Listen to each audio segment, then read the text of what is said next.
This is a WKYT podcast. Happy Friday, everyone. Welcome into Countdown to Game Time. Lee K. Howard along with Alex Walker. And Alex, we're going to talk a lot of basketball because it's that time of the year. That's what's happening, both men and women. But let's start with the men's basketball team. And, of course, this week has not played out the way that most Kentucky fans would have liked to.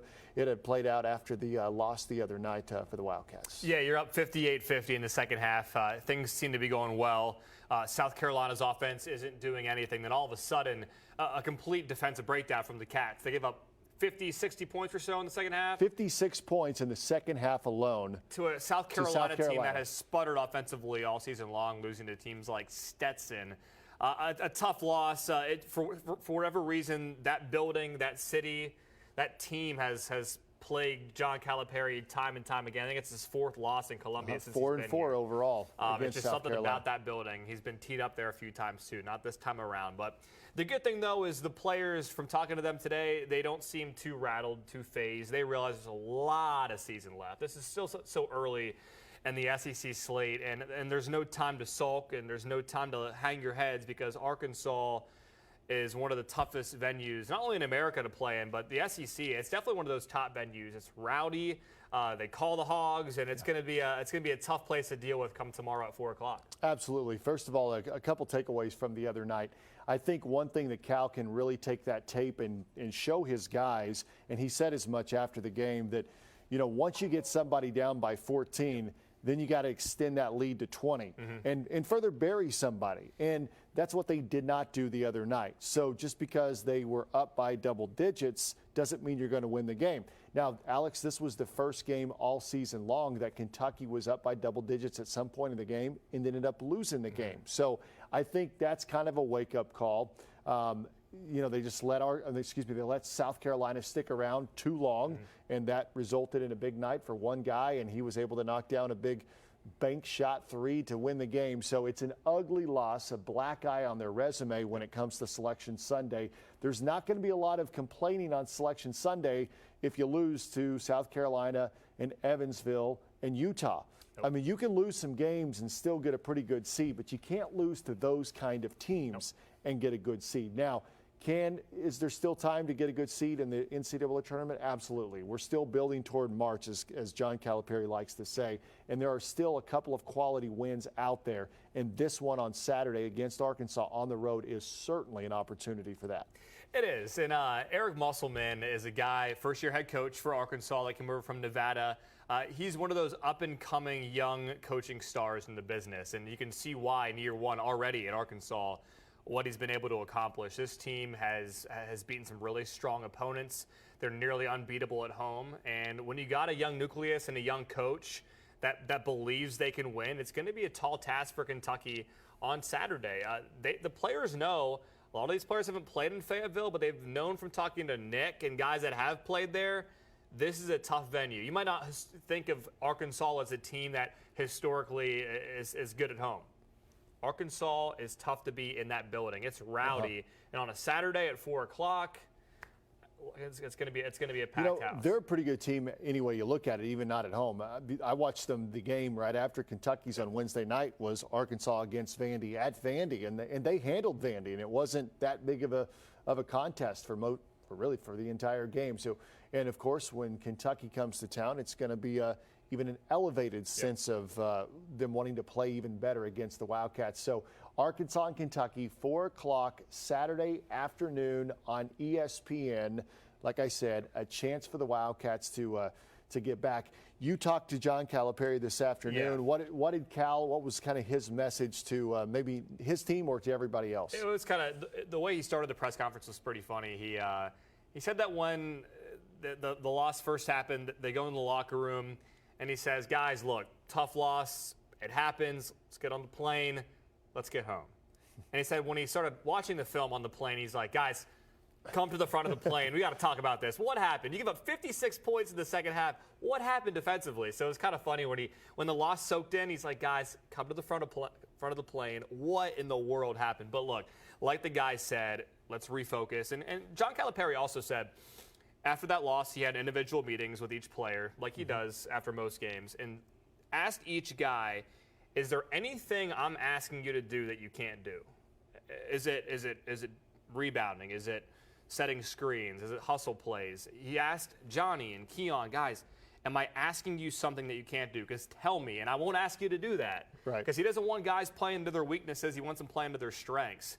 And Keon's one of the guys he singled out today in the press conference, saying he liked his aggressive nature, which it was easy to pick up on him and Khalil early on. Those guys were being aggressive, but what he wanted him to say or wanted him to do was don't be over-aggressive. They talked about this drill they do in practice where they have one guy go for the offensive board, one guy go for the block. And he said at the South Carolina game, they had multiple people trying to block and no one going for an offensive rebound or a rebound in general. That can't happen because South Carolina killed UK on the offensive glass. Right, 20 offensive rebounds. And that was one of the big reasons why they're able to complete that comeback and score 56 in the second half. Nate Sestina, a senior guy, but he had some trouble finding his guy to box out in that game, and that was obviously one of the big problems as far as the offensive rebounds were concerned for South Carolina. And in a way, those offensive rebounds, those second chance points, is really what allowed South Carolina to get back into that game. And then, of course, them being able to finish through contact. I don't know how many and ones they shot in the second half, but you can bet that that's going to be if it hasn't already been, a focus in these couple of days here before this Arkansas trip. So, yeah, big opportunity for the Wildcats. They can really put this one behind them if they go out and play well against Arkansas, because they've got this game, and they're at home, I believe, next Tuesday night. Against Georgia. And then it's on the road to Texas Tech for the Big 12 SEC Challenge. So that's where the men's basketball program is. Again, tomorrow, 4 o'clock, ESPN.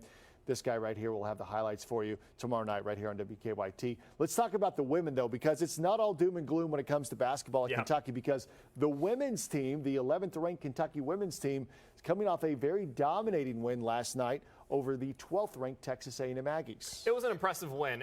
It is important to note before we dive in that A&M was without its leading scorer, Kennedy Carter, but don't let that take away from what Kentucky did last night against the Aggies.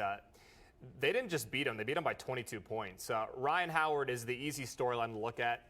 24 points. I believe she scored 20-plus for the 7th consecutive game. Second leading scorer in the country. Leading scorer in the SEC. She's dominant. She's only a sophomore. I remember saying last year, about midway through the season, she might be the National Player of the Year by the time she's done in Lexington. And as a sophomore, it might happen next year. Yeah, she might do it this year. It might happen, this year or next year. She's sensational. Blair Green, though, was my big takeaway from last night. Everyone loves her, a Kentucky girl. Came in as a big-time recruit. A bit of a letdown last season, was kind of trying to carve out her role in Matthew Mitchell's game plan. It seems like she's finally found herself. She went 1 for 11 against Florida just a week ago. Last night, though, in the second quarter, Ryan Howard sat with 2 fouls, and everyone's kind of wondering, is this when A&M's going to make its run? And they outscored them 21-8 before halftime. In that second quarter. In that second quarter, and Blair Green hit a couple of threes, a couple of big shots at the end of the shot clock, and looked like she was in rhythm and looked confident and was having fun out there. She was smiling, and that was such a good sign. Because this Kentucky team, there is so much depth. If you have not watched this team, it seems like every night, outside of Ryan Howard, their second leading scorer is a different name every time. Yeah, and you have to have that. When you have a talent like Ryan Howard that's going to draw a double or triple team in many cases, you're going to have Sabrina Haynes, the transfer from Arizona State, who is eligible, that's been playing this year. She's been great since the beginning of the year. She's really now good. They have Chastity Patterson, the Texas transfer, who just became eligible at semester, and she has really added another element, especially in the backcourt, to this team. And then, like you said, Blair Green, if she can just be a consistent scorer, especially a three-point shooter, I mean, right there's 4 pieces that you can really build around, and that's a pretty formidable team in the SEC. They get some post play along with that, and then they're a really, really good team. So I think this women's team is really poised for a good run right now in the SEC. Yeah, only 2 losses so far this year, 4-1 in the SEC, 15-2. There are 2 losses to number 1 South Carolina, to number 5 Louisville, and they should have beat Louisville here in Lexington back in December. But you mentioned they're stacked at the guard position, and that's their strong suit. It has been for a while. A big positive last night, and Matthew Mitchell addressed it in his post-game press conference, was Nene Cole was really good. She had her hands full. I mean, Texas A&M has some big-time size down low, and they racked up the points early, but when she settled it in, and she was suspended for a few games a few weeks ago, And Matthew Mitchell said in the past, he's had players he's had to suspend, and they've completely been deflated. They've kind of quit on the season and moved on. Nene Cole didn't do that. She regrouped, she settled it in, refocused, and she was really good last night for UK with an Aggie front court that bullied her a little bit. But if they can get her to elevate her game a little bit, that's just another positive for a team that's just trending upward and upward. Absolutely. And when it comes to the women's tournament, of course, they have an opportunity to host. So it looks like Kentucky is moving in that direction, and that would be a lot of fun if Kentucky is able to host a first, second round games. Once again, they've just got to keep it on. They play again on Sunday. Yes. Is that LSU? I believe it's LSU, yes. I believe it's LSU on Sunday. So, yeah, they're moving in the right direction. Kentucky men's basketball with another opportunity tomorrow afternoon against Arkansas. Once again, he'll have the highlights for you right here on WKYT. Any closing thoughts, remarks? Do you want to leave everybody with high school basketball tonight? I will say, we do have high school games tonight. Outside of EKU and Morehead State basketball in UK tomorrow, it's hard to believe with how cold it is outside and it being January 17th, but it's fan day for the UK baseball and softball team. Yeah. So it's at Nutter Fieldhouse, I believe. I think it's 10:30 to noon. Chance to meet the UK baseball and softball players, Nick Mingio and Rachel Lawson. Get out there and see them. They're always fun to hang out with, and it's a chance to jumpstart a season where both teams have high expectations this year. A fun activity you can do indoors on a very cold day. Yeah. How about that? Take your kids. Yeah, maybe I will. All right, for Alex Walker, I'm Lee K. Howard. This has been Countdown to Game Time on WKYT Facebook Live. Thanks for joining us.